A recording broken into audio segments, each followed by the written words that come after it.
Hello, assalamu alaikum.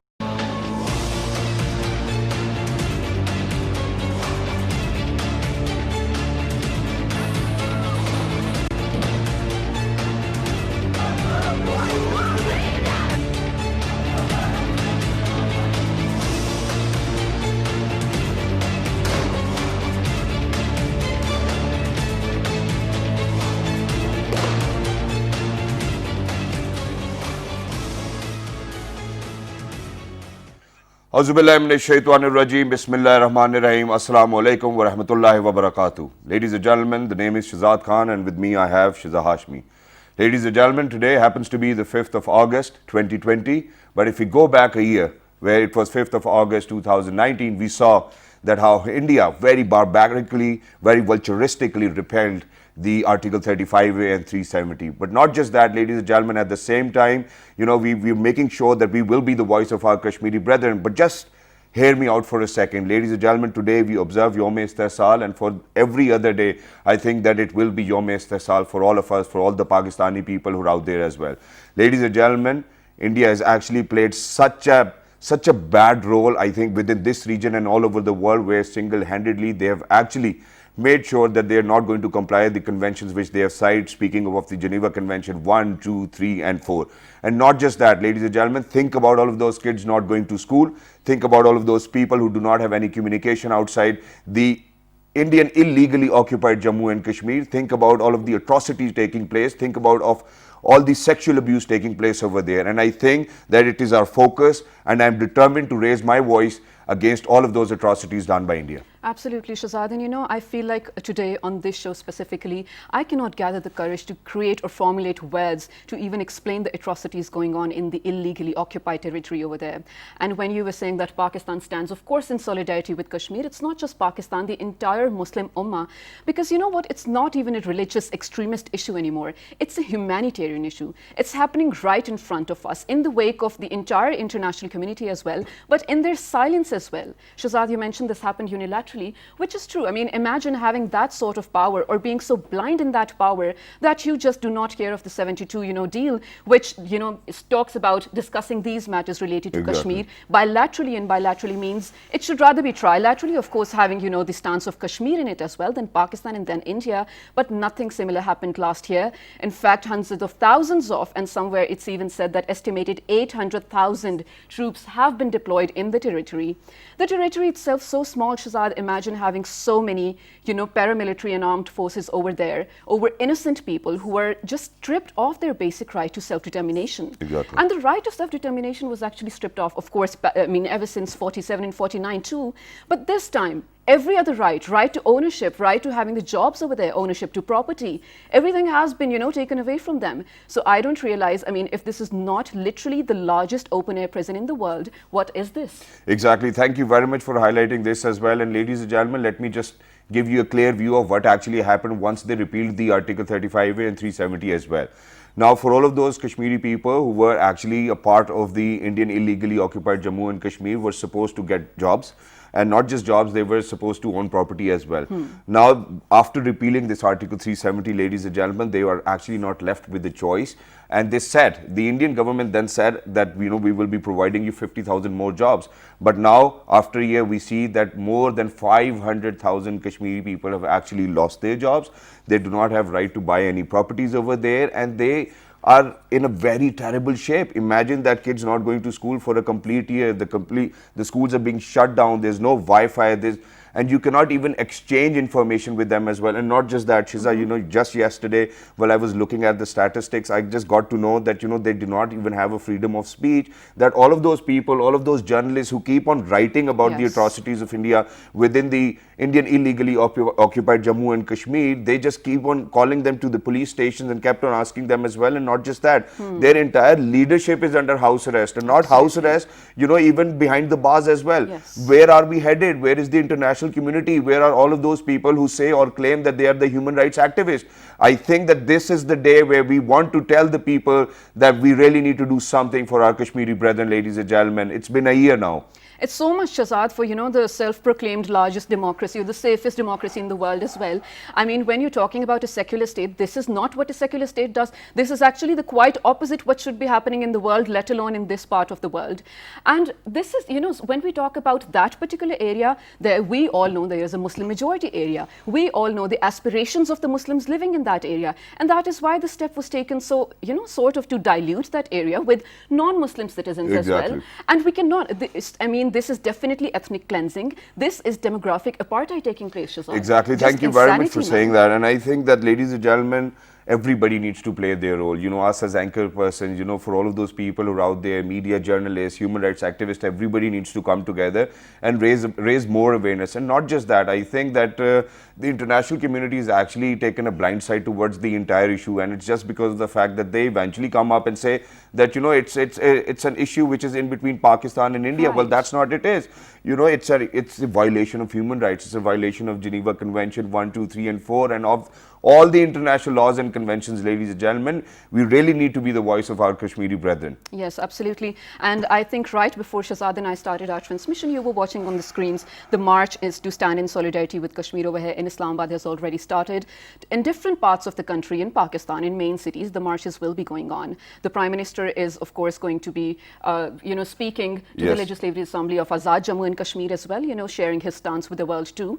And the Muslim Ummah, and actually, Kashmiris and Muslims all over the world are actually going to take to the Indian embassies in, other countries of the world too, to do a protest. But the worst part, the people who are actually going through this military siege, they cannot come out to protest because even more, people have been deployed there, not people actually, armed forces have been deployed there to contain the protest, the peaceful protest that people would just come out to ask for their rights. This is not going to happen. Not today. I really hope they're safe though, Shazad, because like you mentioned, because of the communication blackout as well, we don't know what's going on there. The right kind of information is still in, I want to say it's away from us. We don't really know what's happening since journalists are not allowed to go in there or come out of there, share any news firsthand. We are really blind to what is happening over there. We can just pray, of course. And I think one of the very right things that now Pakistan did, Imran Khan yesterday shared a new political map of Pakistan, which actually very clearly, proud of him. Exactly, which very clearly, describes the aspirations of not just Pakistani people, but hopefully Kashmiri people as well. And that is also going to be the, future of the right now illegally occupied Jammu and Kashmir too. Exactly. And Shazad, then at the same time, to give a better understanding to the rest of the world out there as well, I think what we really need to tell them is that, ladies and gentlemen, just think about that us being under a lockdown during a pandemic. Ladies and gentlemen, that pandemic had such a devastating impact on all of us that we weren't actually able to communicate with each other in a very friendly way. Think about all of those people who've been under a military siege and that they cannot step outside their houses, they cannot go to their schools, they cannot go to their hospitals, they cannot actually go see their siblings. Imagine the pain of those people, ladies and gentlemen. It's just insane, Shazad. And one more important thing to highlight before, of course, we move on to engage our amazing guest over here in our discussion is, just to suppress the attention the world would maybe give towards the Kashmir issue as well. This day has been selected by the Indian government, the so-called secular government, to inaugurate Ayodhya over there, where Babri Masjid used to be. Exactly. This is such a huge stance. This is a statement going on in the entire world, ladies and gentlemen. Live transmission of that inauguration of the temple is going to be aired in Times Square, Shazad. Yeah. Just to suppress the attention that might be given to the Kashmir issue as well. And we won't let that happen, ladies and gentlemen. Till the last drop of blood in our bodies, I think that we will continue to raise voice for our Kashmiri brethren, because this was an illegal occupation by the Indians and Jammu and Kashmir as well. But today, ladies and gentlemen, just to show that how many people stand in solidarity with Kashmir, we have almost invited people from every walk of life who want to raise their concerns and voices. And let's do it this way as well. Let's tell the international community, let's tell all of the human rights activist agencies as well that these are the things which we really need to do for them. Think about us being in a pandemic and think about them being in a pandemic and a part of pandemic and then at the same time under a military siege. Ladies and gentlemen, we really need to be humane over here. We really need to think about them, and Kashmiri lives do matter as well. I think that this is the day that we dedicate ourselves and make sure that there will be a day where, with the aspirations of Pakistani people and the people within the Indian illegally occupied Jammu and Kashmir will be a part of our political map. Ladies and gentlemen, I think that was a great initiative by the government. Absolutely. And I think that the Prime Minister is actually going in the right direction as well. Hats off to him and to the entire government and to all of the officials who are out there as well. But very quickly introducing our guests as well, who are actually going to be the voice of our youngsters and the youngsters of the Indian illegally occupied Jammu and Kashmir. Ladies and gentlemen, first up, we're very lucky that we've actually been joined by member Kashmir Youth Alliance as well. She's none other than Miss Anika Bhatt. Hello, assalamu alaikum. Thank you very much for joining us. I know it's a sad day for all of us, but there are some things which we need to deal with an open heart and being brave as well. Thank you very much for joining us. Not just that, ladies and gentlemen, we've actually been joined by a human rights activist who will highlight how human rights violations have been taking place while the Indian illegally occupied Jammu and Kashmir has been under a military siege. Ladies and gentlemen, he's none other than Mr. Zaman Bajwa. Assalamu alaikum. Wa alaikum salam. Thank you. Thank you very much for being a part of our transmission where we are observing Youme Istehsal today. Thanks a lot for highlighting this very important issue on this day, because it's an anniversary of the illegal occupation and the demolition of the Article 35A. And 370, exactly. But not just that, ladies and gentlemen, we have a very brave lady over here in the studio who actually has a very deep-rooted message for Mr. Modi, who's actually been the ambassador of Hindutva. And I think, ladies and gentlemen, that Hindutva is more dangerous than any other pandemic. I think that this is what we really need to do, and this is the direction we need to go in as well. So, ladies and gentlemen, she happens to be a social activist at a very young age, and she's none other than Ms. Laiba Khan. Hello, Laiba. Assalamu alaikum. Walaikum salam. How are you? I'm good. How are you? Laiba, you have a message for Mr. Modi today. Yeah, we want to begin with that. And we want to begin with that. What message do you have? Prime Minister Modi, you're not Prime Minister of Hindu nation, you're Prime Minister of India. Let us resolve peace, everything peacefully and not hatred. Prime Minister Modi, you're not Prime Minister of Hindu nation, you're Prime Minister of India. Let us resolve peace, everything peacefully and not hatred.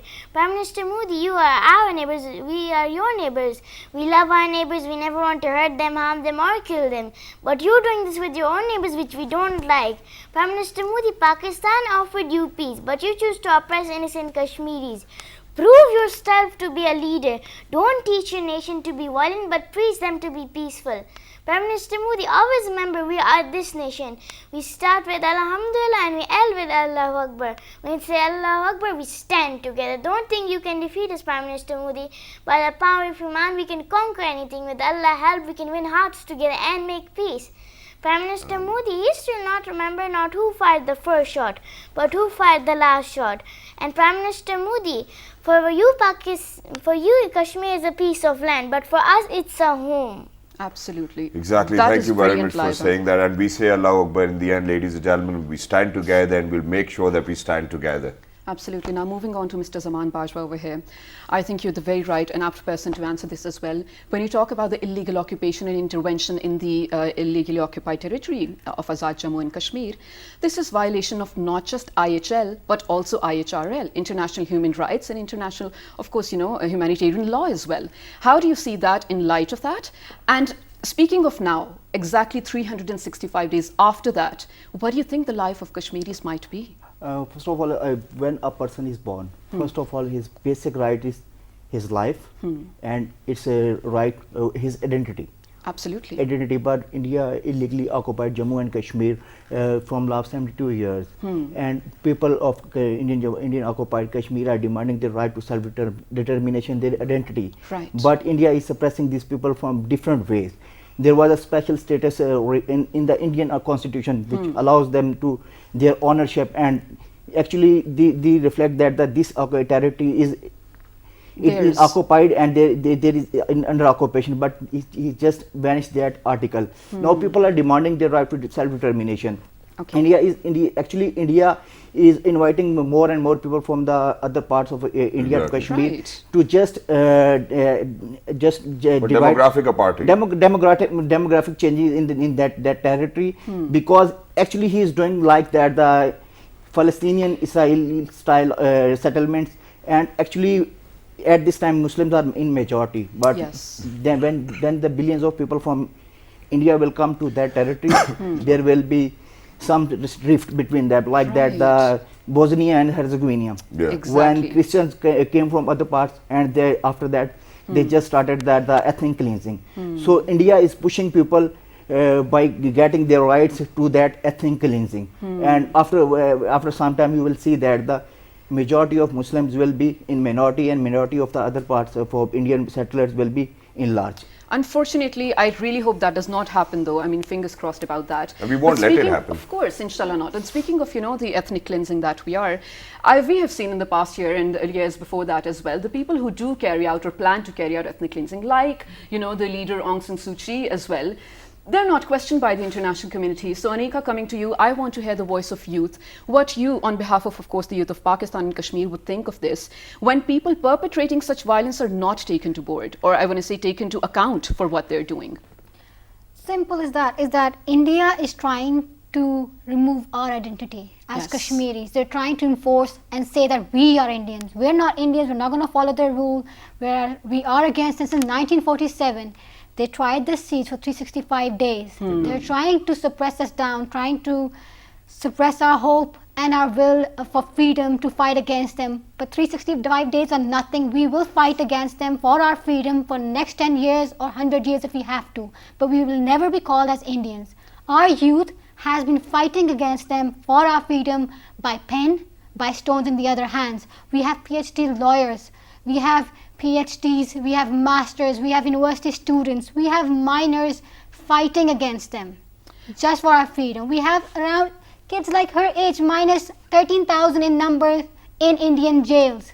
Imagine that. How it's unfortunate. just against human rights, just Absolutely. basic human rights that they're not giving our youth. They're trying to suppress our voice. Absolutely. We don't have internet, we don't have education, for 365 days we have no universities, we cannot, you're supposed to, as a student, you go out there, you identify yourself and you represent yourself. When your voice is suppressed, a voice go to any other country, Yes. when a single statement of voice, a speech is suppressed, entire nation stands up.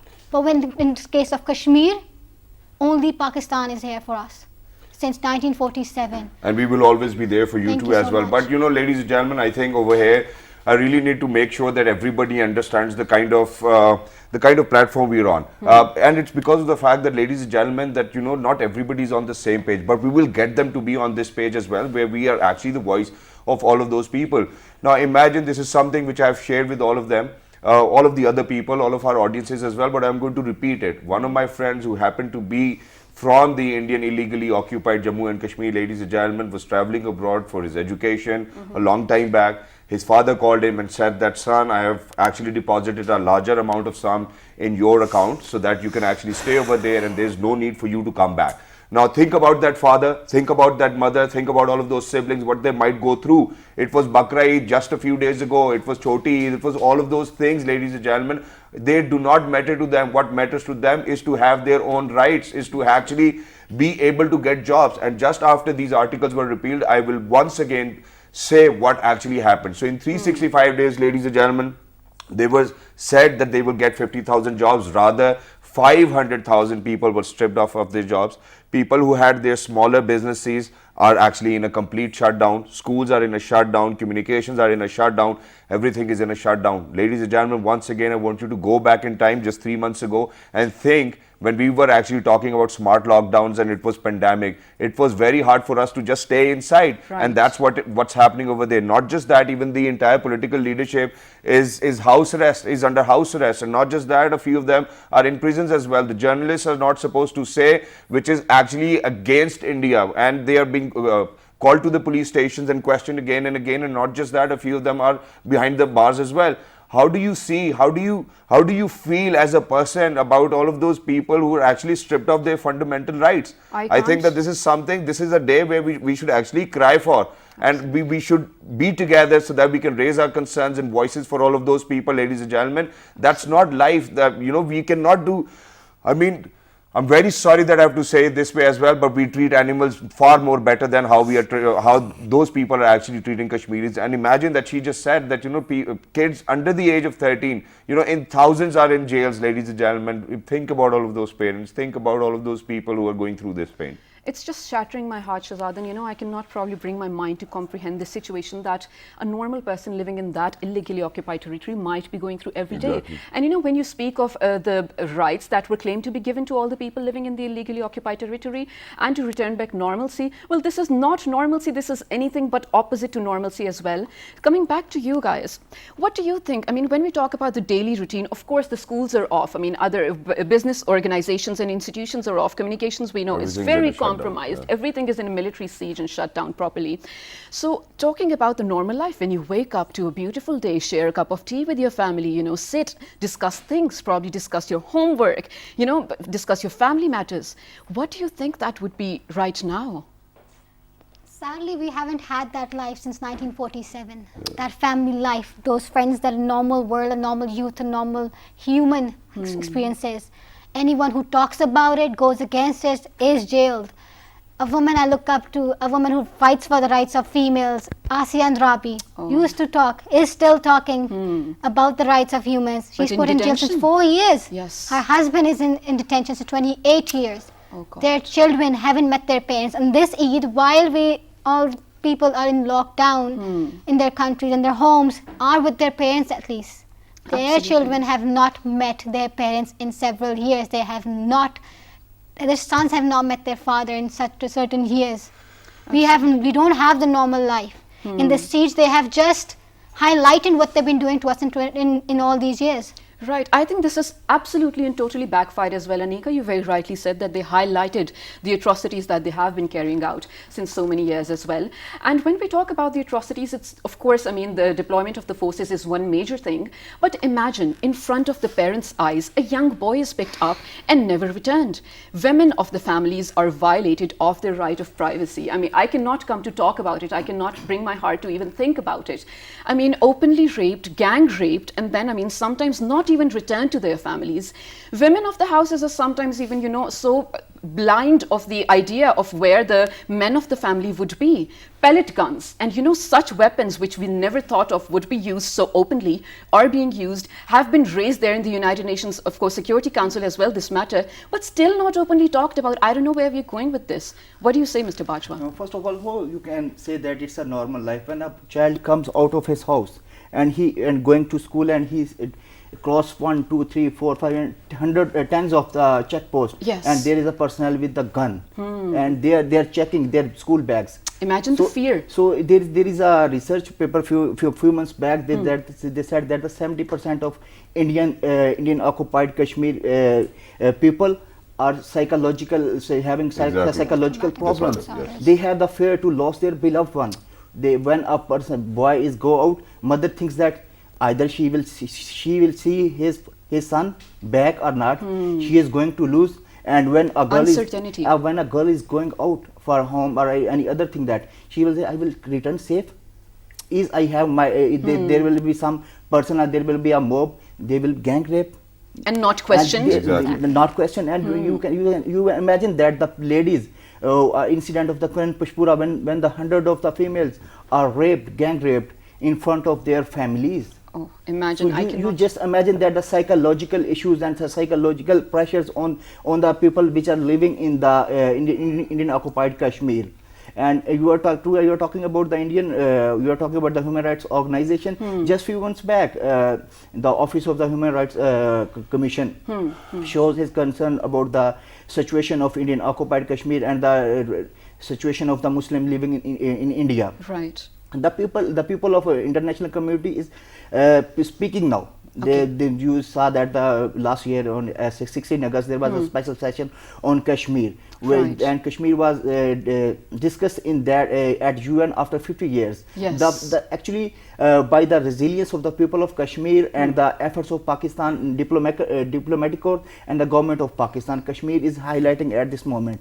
And hopefully you will see that the one day Indian occupied Kashmir people will get their right to self-determination, Inshallah. and they will see a light of freedom. Exactly, and this is what we need to see as well. We want to be the light of freedom as well, but not just that, ladies and gentlemen. When we talk about the biggest democracy within this world, I think then at the same time we really need to talk about what happens when you do not comply to the Geneva Convention 1, Exactly. 2, 3, and not just that, you ignore that, you rape all of those conventions, you rape all of those international laws and conventions at the same time. What do you think needs to be done? How do you think that they need to be dealt with? Actually, they are pushing the youth of Kashmir to the corner by snatching all their rights, their right to freedom, their right to speak. You see that there is a journalist which won the international prize, Masarrat Zahra. The Indian authorities just called, come to the local police station. There is a FIR against you. Right. You are. She said that what I did wrong. They said that you posted a video on Facebook. She said, and this is against India. She said, it's my story. I am a journalist. Right. I am a journalist. My work is, I am a photojournalist. My work is what happening on the street and capture it and show it to the world. So the journalist, every sector of the life, journalists, human rights activists, common people are under suppression, and India will not suppress them. Kashmiris are showing their message. Kashmiris are showing their freedom movement to the world, and world is speaking now. Like that, and there, if you go 2 days back, there was an article in the New York Times. Yeah. It highlights how India is suppressing, how India is changing the demography of the Indian occupied Kashmir. Right. And one day, how long you will suppress these people? Exactly. And you know, Mr. Pajwa, I think it's really easy for us to say that the Kashmiri youth is really resilient and they have been fighting for their right to, I mean, of course, identity, one thing, self-determination, and so many other rights that they've been stripped of for so many years. Exactly. It's really easy to say. But to go through that every single day and to watch your family go through that, it's really heartbreaking as well. But I think Pakistan, like Shahzad, we keep mentioning, we're always standing in solidarity with Kashmir. And I think we are the brethren of the Kashmiri people who are right now going through illegal occupation as well. The Kashmir highway running through Islamabad and then going through expressway as well and on to Srinagar has been renamed now Srinagar Highway. Many more similar steps have been taken as well, just to recognize the struggle the Kashmiris have been going through as well. Exactly. But then at the same time, ladies and gentlemen, you know, just for a moment, I think that we'll actually move on to Miss Laiba over here. So Laiba, now you've heard our entire conversation. You as a kid, you as a baby girl, how do you think, God forbid, if you do not get to go to school, God forbid if you do not get to see your mother, or your mother does not get to see you, how would you feel? Or God forbid if you think or if you feel that, you know, that you cannot go see your parents, your siblings, or you do not have any communication out to them, your houses as well, how would you feel as a kid? Won't you be disturbed? I would be a lot disturbed if I was like them. They have been so much suffering for long years. It's time for Modi to stop. This is nothing. There's no way of human lives. This must be stopped right now. Exactly, and I think that this needs to be done as soon as possible as well. And ladies and gentlemen, we will continue to be a part of this struggle as well every single day. Yes. But let me come back to Miss Anika West. So now, Miss Anika, you know, since you happen to be the member of the Kashmir Youth Alliance as well, now knowing that, you know, that they, so far, you know, from what it looks like is that, you know, that after the India has actually illegally occupied Jammu and Kashmir, it is very difficult for the Kashmiri people to actually have or see a future for themselves. You know, for all of those youngsters who are out there, there's no businesses, you know, the very status which they had that they will be actually eligible to have or get the jobs in the first place, that's been stripped off as well. How do you see the future of the future generations of Kashmir? I see a free Kashmir. Inshallah, of course. I see a free Kashmir. We will fight for it. Just as Batra Saab said, 70% of our people have post-traumatic stress disorder. We have health issues. My puppo, I haven't talked to her since 5 months. Oh God. Last time I had one message I got, somehow a friend messaged through India and I got a Facebook that she's fine. She's alive. That's what I got. And that must be a sigh of relief, at least to know that she's fine. I just know that she's alive. That's it. My father was at Hajj when we found out that the siege has taken place. He would call home. He wouldn't ask how we are. His children are like, Baji kaisi hai? And we were speechless. We don't have contact. As a youth, when we see our parents, our elders, and our younger children, we're fighting for it. We are fighting for it. We will keep on fighting for it. We don't have education at the moment. We don't have jobs. We don't have economic stability. Anything that can give us a future has been under military siege. Right. How can we see a future when you are actually forcing your narrative on our people, trying to make us think like you, we are recognize ourselves as Kashmiris. We're not Indians. Absolutely not. We are human beings. We are individuals. Yeah. Right. And that is something, and every Kashmiri youth has an individual personality and fights for his freedom in a different way. We have poets, we have writers, we have people who are going to every field, who are going to fight in any way they can and they understand they can. Right. And you know, Anika, I think what you just talked about, you know, you were human before you're even a Muslim or you're even a Kashmiri. I think that is one matter we definitely need to talk about. And that is sort of, you know, so overlooked as well. We have numerous examples in the recent history, especially in the past century as well, after the Great Wars too, when massive destructions took place. I mean, let's talk about the particular case of Srebrenica, where the gents were just brutally killed and just the ladies were left. And this was in 2014 when they got an apology. What to do with that apology when the entire generation was wiped out? Imagine that.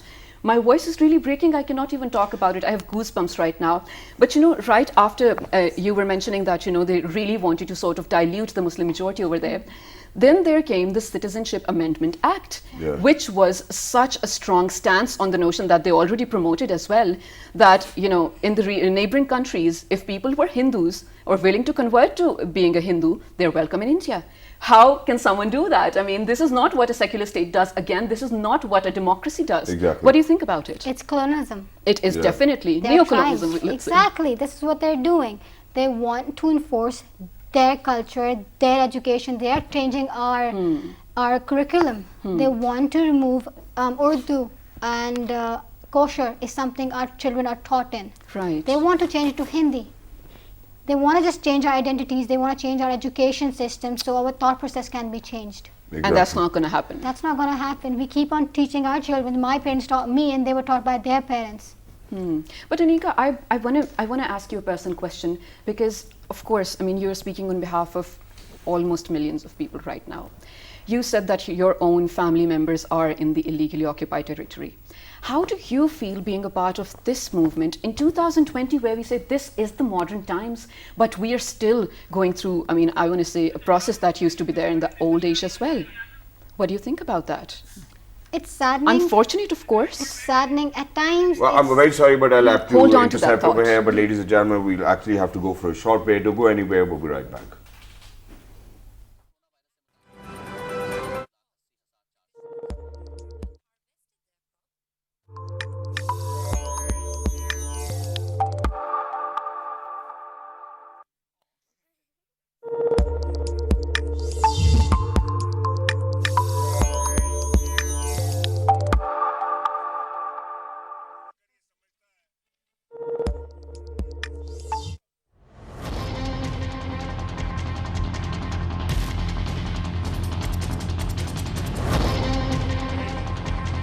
हम दुनिया भर में कश्मीर का case लेकर जाएंगे इंशाल्लाह और आंखें खोलेंगे दुनिया की। अगर हिंदुस्तान के अंदर ज़रा भी गैरत है, ज़रा भी जुर्रत है, तो आज़ाद मीडिया को वहाँ जाने दे। आज़ाद मीडिया तो एक तरफ, वो तो हिंदुस्तानी मीडिया को भी नहीं जाने देते वहाँ पे। यूनाइटेड नेशंस को जाने से इनकार करते हैं, वहाँ पर इनकार करते हैं, अमेरिकन सेनेटर्स के आने को इनकार करते हैं। अपने लोगों को, हिंदुस्तान अपने लोगों को, उनको जहाज़ वहाँ जब लैंड करता है अपोजिशन का, तो उनको वापस भेज देते हैं बग़ैर नीचे उतारे। तो कुछ तो है जिसकी पर्दादारी है। हम इंशाल्लाह हर चीज़ को बावर कराएंगे, दुनिया को दिखाएंगे।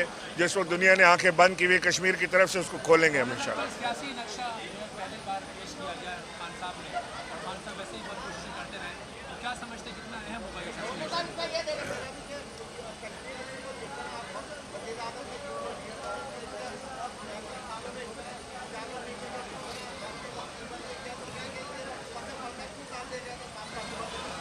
देखिए, मैं पहले एक बात ये बता दूं, जो आपने सवाल किया कि जो सियासी नक्शा जारी किया गया है, ये पाकिस्तान के लोगों की सही तर्जुमानी है, दिलों की तर्जुमानी, और ये सियासी नहीं, हकीकी नक्शा है पाकिस्तान का। यही नक्शा पाकिस्तान का कंप्लीट होगा इंशाल्लाह। हम इसे जुदा नहीं समझते, हम आज भी उसे अपना हिस्सा समझते हैं।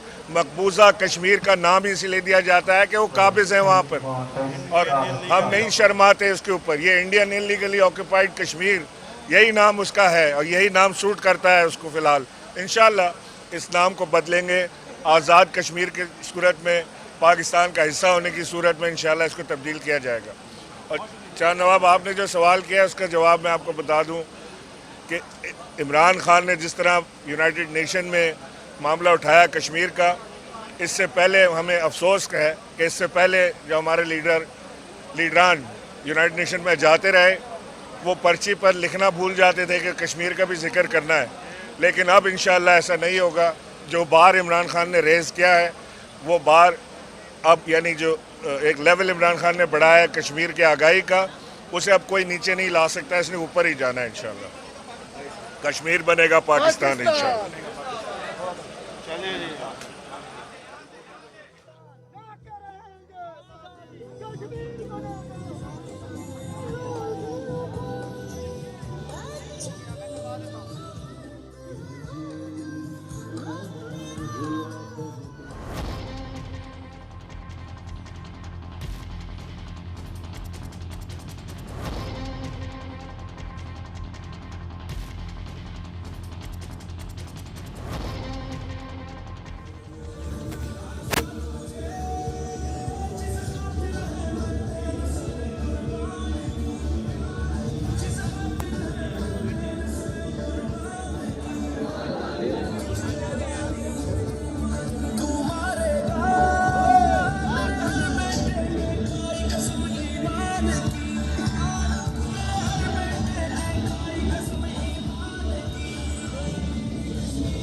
Television screens right now, ladies and gentlemen, live images of the Solidarity Walk that is happening right now in the federal capital, Islamabad. There are a lot of people joining in, but the Foreign Minister Shah Mahmood Qureshi right now is leading the walk along with the Special Advisor on National Security, that is Dr. Moeed Yusuf. And Ali Amin Gandapur as well is joining them, who happens to be there for the head of the Kashmir Committee as well. On your screens right now are the live visuals of the Solidarity Walk happening right now. It started off from near Serena Hotel and is going to be taking place for at least 1 kilometer, and it's going to end at the D Chowk.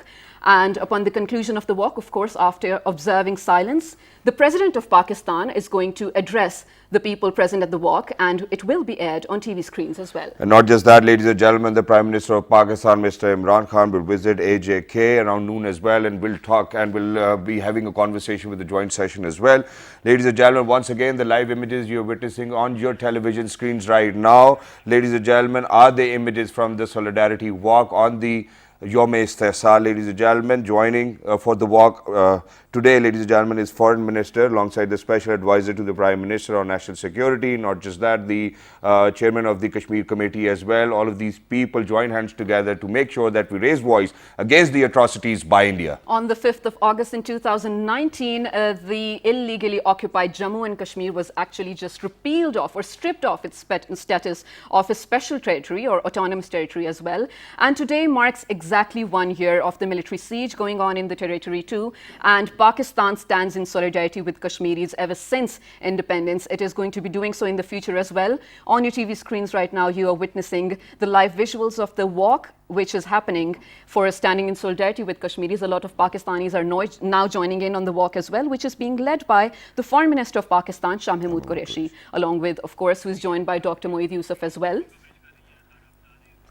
Right, and not just that, ladies and gentlemen, PTV is alongside that as well, and every media house is playing its role today so that we make sure that we raise our voice and we make it in a way that the international communities take their blindfold off today as well, ladies and gentlemen. You know, it is going to be a continuous struggle, and we will continue to stand with all of those people who are actually stranded within the Indian illegally occupied Kashmir. And ladies and gentlemen, we will continue to be their voice, and we will make sure that we take them towards their right of self-determination and for all of those rights which have been stripped off by the vulturistic India. And it's not just a bilateral or a unilateral issue, it's a trilateral issue, ladies and gentlemen. It's not a territorial or a religious issue anymore, it's a humanitarian issue.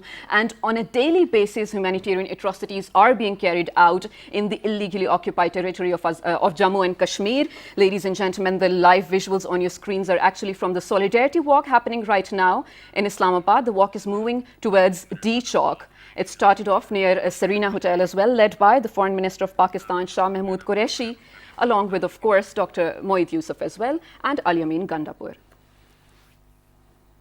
All right, ladies and gentlemen, the Youme Istehsal transmission is going to continue not just today, but another 365 days. Till the time we make sure that the Kashmiri people have got their self-right to determination. But not just that, ladies and gentlemen, exactly at 10 a.m. we will, everybody all over Pakistan is actually going to observe 1 minute silence, which will be followed by the national anthem of Pakistan and then by the anthem of Azad Jammu and Kashmir as well.